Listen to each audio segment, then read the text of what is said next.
Hello, RichieV here, and today I'm back with something new. It's a TV show from the late 80s and early 90s called Anything But Love, and it's starring the great and wonderful Jamie Lee Curtis and a comedian named Richard Lewis. Now, I'm not sure if I'm going to remember any specific episodes, but I do remember the premise. Jamie Lee Curtis is an aspiring writer, and she gets a job working with Richard Lewis at his, I'm not sure if it's a magazine or if it's a newspaper. I think it's a magazine. Anyway, I do remember it was, what the episodes I saw were really good. And so I said, why don't I just start from the beginning and watch the whole series? I looked at the box. Well, here's the 2 CDs. And it's exactly 28 episodes long, the entire series. So, let's get to it. If we had never met and the world got on without us, just as if we were never there at all, we'd be searching yet for the next big thing that ever happened, trying not to fall.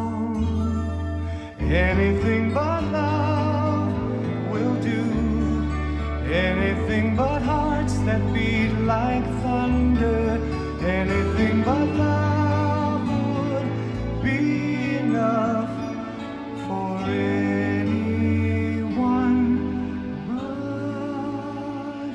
you. That's a pretty great theme song.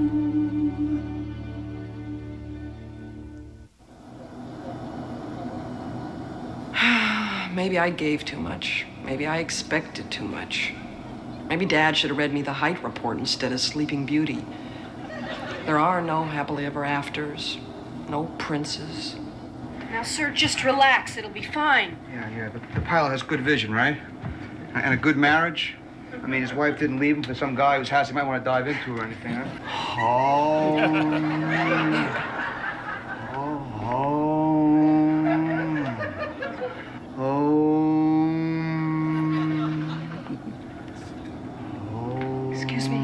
Excuse me. You're oming and I can't concentrate. I'm sorry. I'm just trying to forget the fact that 5 million pounds of metal is slightly heavier than air. That's all. It's okay, we'll be fine. Now, this is a pretty good start. Right away, because obviously that's Richard Lewis over there, and that's Jamie Lee Curtis. So, you know from the starting credits, that they are the stars of the show. You already get a sense of who the characters are. They figured out a way to introduce both characters in a way that right from the beginning, right within the first, 30 seconds, maybe 60, 1 minute, you know who they are. That's good writing. You're a writer? Yeah. Oh, and you keep a journal. That's great. You record your personal thoughts, right? Probe the questions of the universe. What is life? Does God exist? Why is this jerk pestering me? I can read upside down. It's the only way I can learn Hebrew. Oh, don't look at me that way, really. I mean, I didn't mean to hurt you like Jack did, I can speed read, too. Look, I think it's great. You're moving back home, you're starting over, you're leaving a secure profession to become a writer. It takes a lot of guts. Marty Gold. Ah, okay. Well, look, Marty Gold, all I want right now is to be left alone. Gotcha. Yeah. Chicago Monthly. Is media running politics? I read that. Marty, excuse me, do you think I could switch seats with you? We're like old college buddies, Thanks. Wow. I'm really excited to meet you. You're a great writer. Well, you're pretty good yourself. I've never known anyone to make a small Z correctly like that. I was a teacher. Hi, I'm Hannah Miller. Hi. Marty, what's your favorite city? Come on. Huh? I have 2. Paris and Teaneck, New Jersey. Good, Paris. We're not in an airplane. We're in Paris. Okay? We're strolling down the Champs-Élysées, and it's a beautiful spring day. And there's the Arc de Triomphe. There's the Place de la Concorde. There's McDonald's. And you see those two old guys sitting on the bench, they're playing chess and sipping wine. Aren't they sweet? Jacques and Pierre? Right. Yeah. Like I said, that was a pretty good intro. I liked both characters. And you can tell Hannah is very nice, you know, and creative.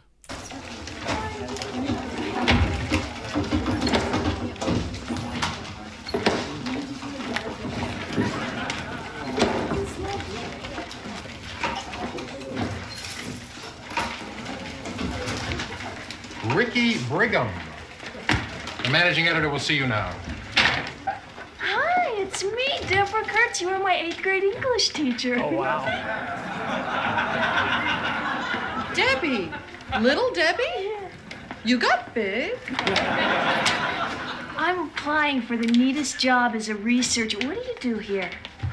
I'm applying for the same neat job. Oh, does that mean I'm moving up in the world or you're moving down? That's a good point.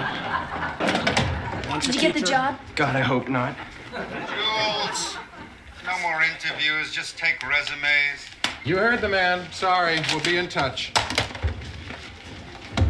Make a hole. Your protege can leave his resume, Mrs. Finch. Ah, Jules, ever the tin dictator. If only you were as light in attitude as you are in your loafers. For the 100th time, Mrs. Finch, I am not gay. But looking at you does make me wonder why. That lady in yellow kind of reminds me of Diane from Cheers. I forget the actress's name, but she kind of reminds me of her. It's not. Hi, I'm... Qualified, conscientious, and a real people person. Look, I said leave your resume and go. How about you tell your boss that Hannah Miller is here and she'd like to buy him lunch?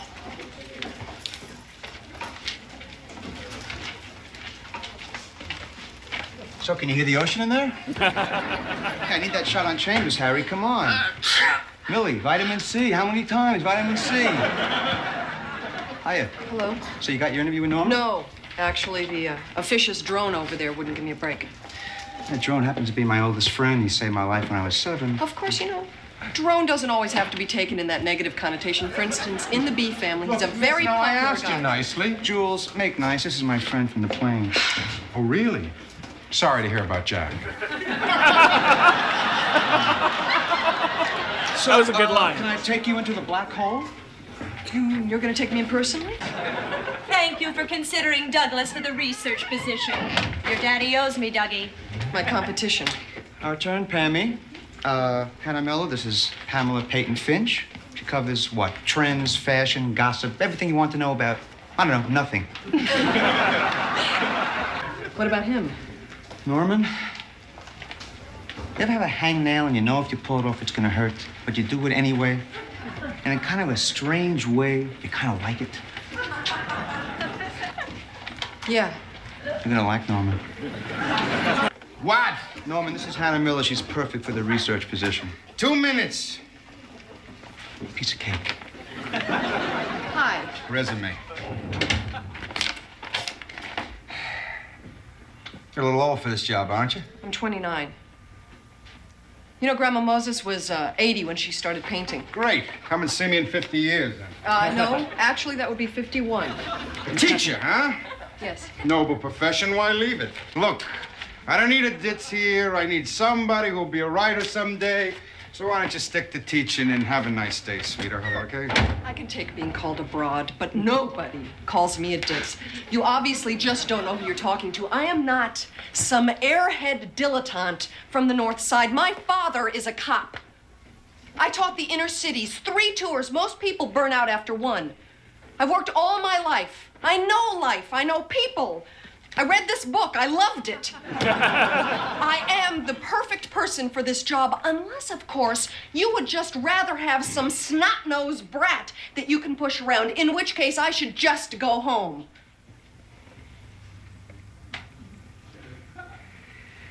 You've got a little bit of spittle just coming out of the corner of your mouth. Okay, let's see what you've got. Let's see if you can write, huh? No guarantees, no pay, just a shot. That's all I want. Got something here very interesting. Everything you need.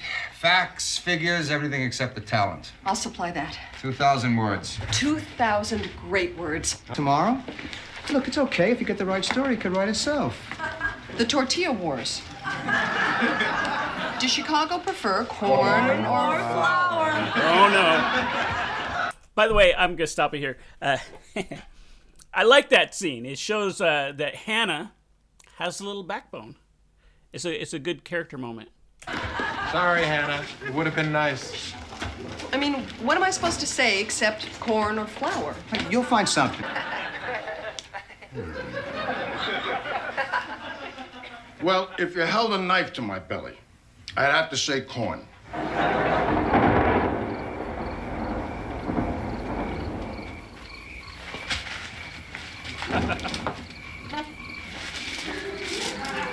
Kinda late for a stroll. I'm looking for the Miller family, but whatever you've done to them will be our little secret. You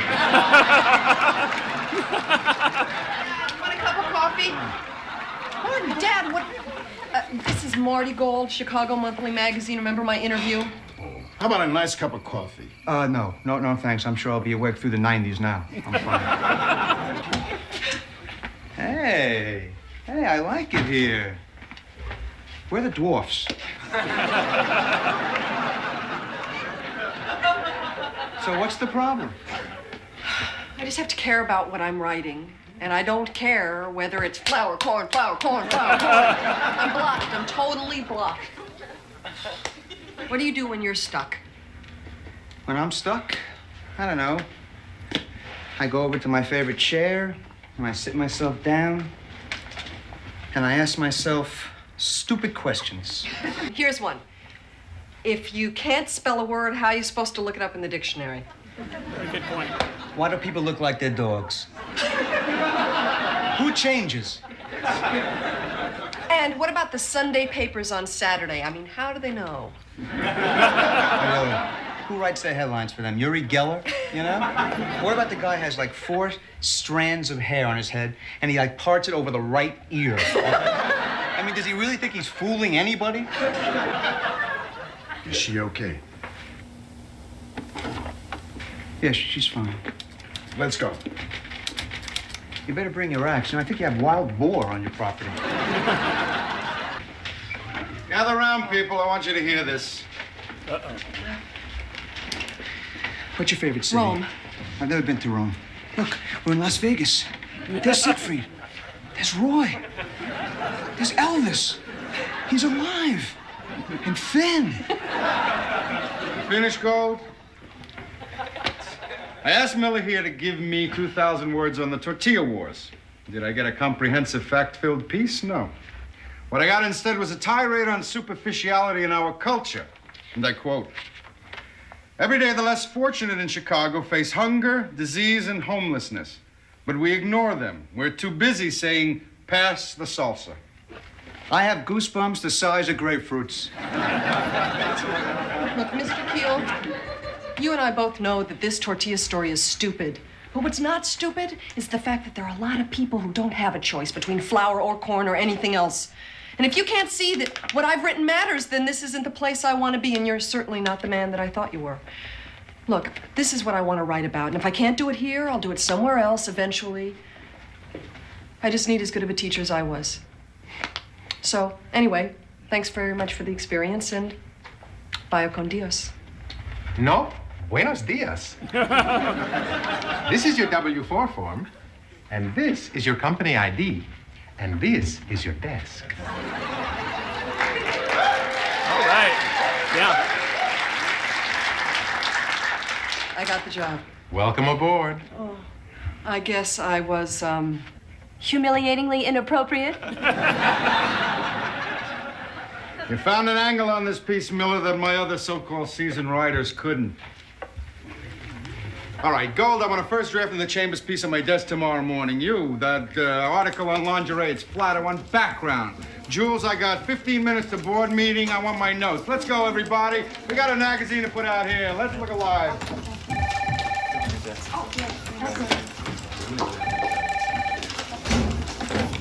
research, Miller. The mating habits of the yak? Sure. I'll get right on it. Okay.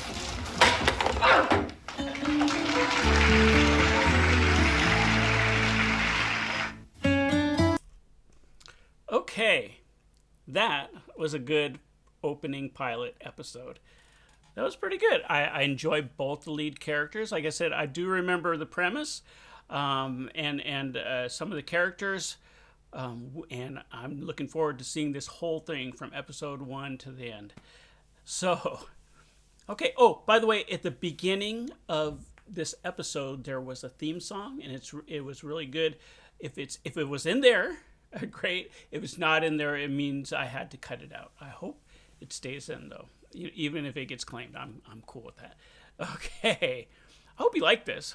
If you did, hit like or subscribe. Yada, yada, yada. Until I see you next time, have a blessed day.